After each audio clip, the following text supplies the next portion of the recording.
сещаме, защото нали се съделяше. И тя викала не ден, защото логопедката и тя и това. Разпънато, не дистанцира, това разпънато, ама видя кои са.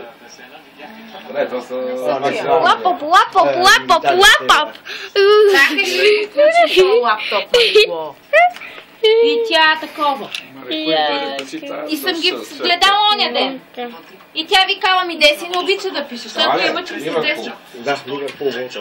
Да, тия сега ще го слушат от 7,5 за Ливърпул. Днеска ходихме и Червен брег и логопедката ги познала с него, викам и това кояма? Аз викам, това е логопедката. Защото идва едно младо момиче от Червен брег.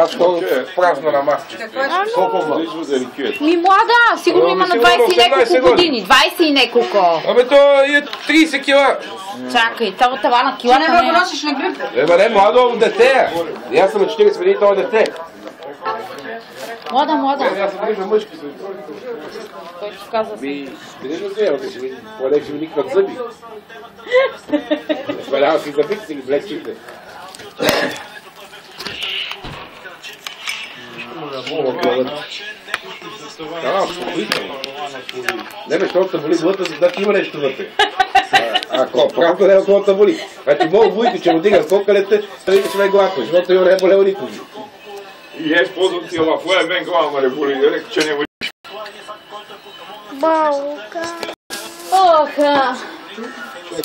Минах през бедността, се гледа колко лата на бъскал. Чакай, бе, има ли ги са ги купили това бедността? Не. Понеже на центъра аз при някой тела, че цигани на огън с огня станцията ги бил. Купил ли да ги купува ли? Не. Не бе, не че ми е и работа толкова. Не, ония човак се даде като видях, паса има корекция на тогава. Ема то ги е тел. Нафта скочила, а бензина падал. Нафта бе на 1,89 сега нафта е 1,93, бензина е 1,86. Ще работя как? Девете, си флашно, бе. Имам Анатолий. Тя препек. А има и слюва зет, кой не пие, но се казва и какво. Каквато пиеш ти? Аз си това пие зета, такава пие. А зета пия обикновено слюва. Оле, клоп. А она гроздова, препек. Давай сливата ще пия.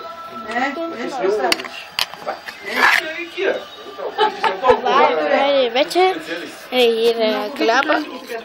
Фупа. Супа, друг път супа. Моля ти се. Това фуп и кляби. Бобец. Бобец, утре ще варим бобец. Ох.